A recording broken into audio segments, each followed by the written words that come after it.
Assalamualaikum warahmatullahi wabarakatuh. Apa kabar? Kembali berjumpa dengan saya Hersman Arif dari Forum News Network. Media ekonomi berpengaruh di Amerika Serikat, Bloomberg, hari ini Kamis 18 Januari 2024 membuat sebuah publikasi yang mengejutkan tentang Pilpres Indonesia. Dari hasil survei terhadap para ekonom dan analis senior, itu Bloomberg mendapatkan satu data bahwa Anies itu meraih nilai tertinggi untuk jadi pengganti Jokowi. Publikasi hasil survei tersebut dituangkan dalam sebuah artikel berjudul Economists Favor Jokowi Critic as Top Choice to Lead Indonesia. Kalau kita terjemahkan secara bebas, kira-kira artinya para ekonom menjagokan kritikus Jokowi sebagai pilihan utama untuk memimpin Indonesia. Atau bisa juga kita sebut para ekonom menjadikan Anies sebagai pilihan utama untuk menggantikan Jokowi.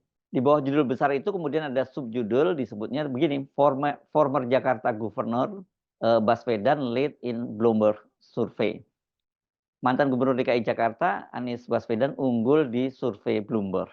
Sementara subjudul berikutnya, nah ini yang sangat menohok, dituliskan begini, respondensi Jokowi Dynasty as bane for economy.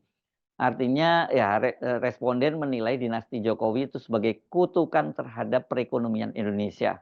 Dari 17 responden yang disurvei oleh Bloomberg, itu 10 orang diantaranya atau sekitar 58,8% mengatakan politik dinasti di bawah kepemimpinan Jokowi tidak akan memberikan pertanda baik bagi pasar dan perekonomian.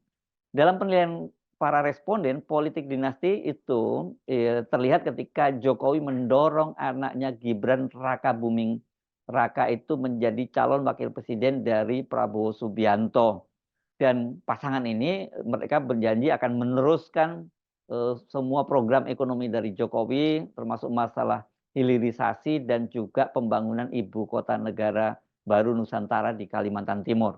Ketika ditanya skor para calon presiden dari 3 orang calon presiden itu, responden Bloomberg memberikan nilai tertinggi yakni kepada Anies itu sebesar 33 poin, kemudian Prabowo di tempat kedua 29 poin dan Ganjar Pranowo itu terendah dengan 28 poin.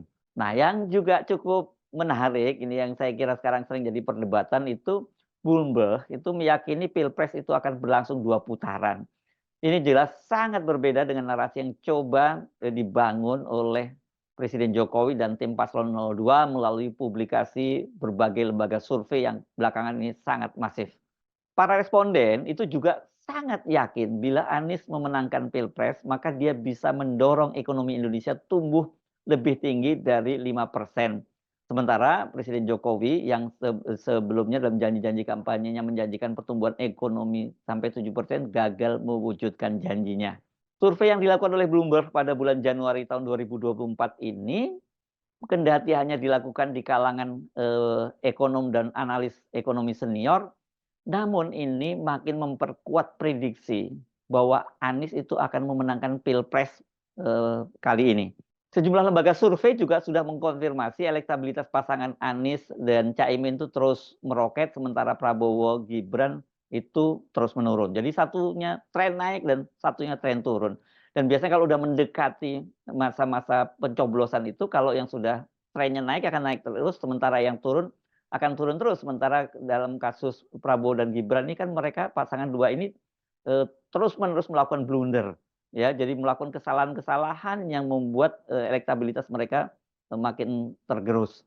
Kendati suaranya terus menurun dan kemudian Anies terus naik, ya Prabowo yang turun dan Anies naik, namun berbagai lembaga survei itu sepakat kelihatannya bahwa peta pertarungan Pilpres 2024 itu mengerucut pada pasangan Anies Caimin dengan Prabowo Gibran. Jadi tinggal 2 kuda pacuan saja ya, 2 pasang kuda pacuan. Sementara Ganjar Pranowo dan Mahfud MD kelihatannya tidak masuk dalam perhitungan.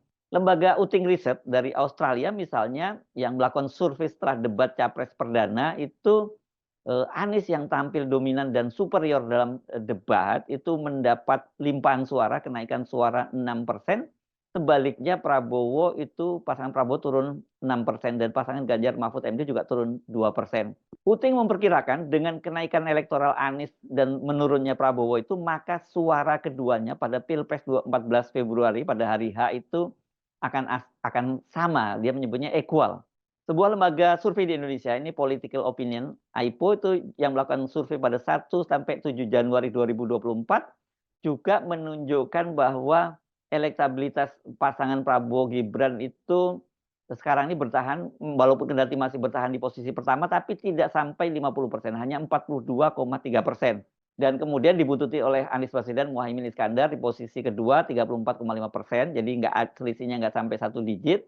Dan Ganjar Pranowo Mahfud MD itu hanya 21,5%. Sejumlah lembaga survei lainnya juga mengunggulkan Prabowo Gibran di tempat teratas, namun mereka juga mengakui bahwa elektabilitas Anies dan Caimin itu terus naik. Dan yang lebih membuat mereka yakin bahwa Anies akan terus naik itu karena militansi para pemilih dari Anies Caimin ini sangat tinggi dibandingkan dengan militansi pemilih dari Prabowo Gibran maupun Ganjar Pranowo dan Mahfud MD.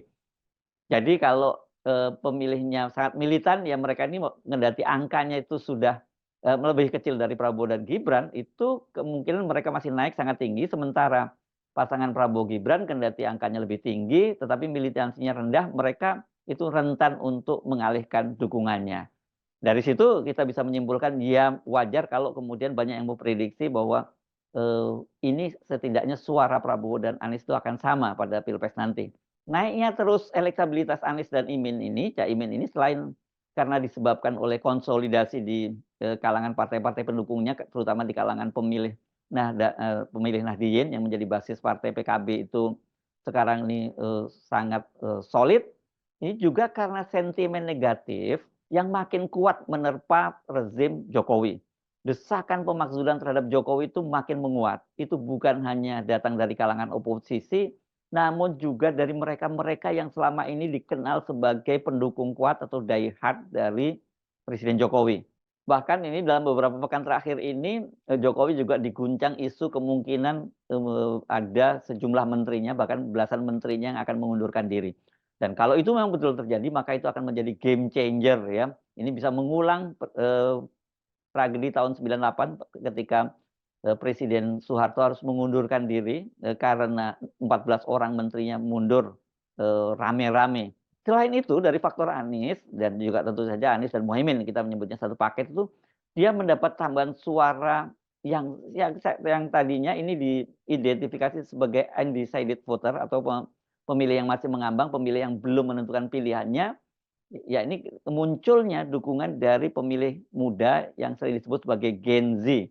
Mereka ini Anda pasti juga mengikuti ya, adalah para K-popers atau penggemar artis-artis Korea yang mulai secara terbuka menyatakan dukungannya kepada Anies. Padahal mereka ini selama ini dikenal sebagai kelompok anak-anak muda yang apolitis. Dimulai dengan munculnya akun Anies Bubble di platform kemudian ada All Pay Me Project yang membuat Videotron di Bekasi, Jakarta, dan Medan, dan kemudian di take down. Ya kita tidak tahu, pokoknya ada tangan-tangan jahat di belakang itu yang men-take down Videotron itu, dan kemudian ini dampaknya menimbulkan semacam simpati yang sangat luas di kalangan para pemilih muda ini terhadap Anies Baswedan.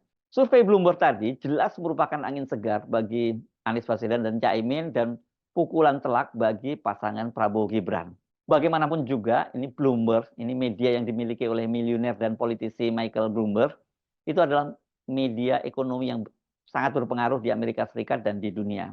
Mereka ini, Bloomberg ini menjadi rujukan bagi para pelaku bisnis di Amerika Serikat dan juga di belahan dunia lainnya. Dan para pelaku ekonomi ini adalah orang-orang yang rasional. Nah, kalau tadi mereka menyimpulkan bahwa Anies itu akan mendorong perekonomian Indonesia, ya mereka pasti akan menjatuhkan pilihannya pada Anies gitu. Sementara kalau Jokowi tadi disebut sebagai kutukan terhadap perekonomian, mereka pasti tidak akan memilih. Dan pilihan mereka ini itu bisa mempengaruhi pilihan banyak orang. Saya tidak akan terkejut kalau dalam beberapa pekan ke depan itu menjelang hari H pelaksanaan Pilpres, pencoblosan Pilpres, akan muncul data-data serupa yang dirilis oleh Bloomberg. Dan bila itu terjadi, ini akan membuat dorongan besar, mobilisasi besar-besaran pemilih dari Prabowo Gibran yang beralih kepada Anies dan Caimin. Jadi apa yang bisa kita simpulkan dari, survei Bloomberg tadi? Pilpres dipastikan 2 putaran. Nah, kalau, kemudian terjadi 2 putaran, pemenangnya seperti diprediksi oleh Bloomberg, ya Anies berpeluang besar untuk memenangkan itu. Kalau sampai terjadi 1 putaran, ini kelihatannya trennya dipastikan pemenangnya bukan Prabowo Gibran, tapi malah, eee, Anies dan Caimin. Saya Trubun Arif dari Forum News Network, sampai jumpa lagi. Wassalamualaikum warahmatullahi wabarakatuh.